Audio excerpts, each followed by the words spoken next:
first extreme hailstorm experience since dumating kami last 2022.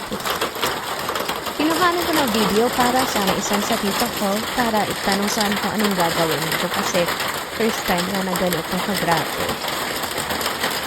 In-advisean ako ng tita ko na takpan ng kumot, kaso nagdalawang isip akong lumabas kasi feeling ko magkakabukol ako pag yan nga tumama sa ulo ko.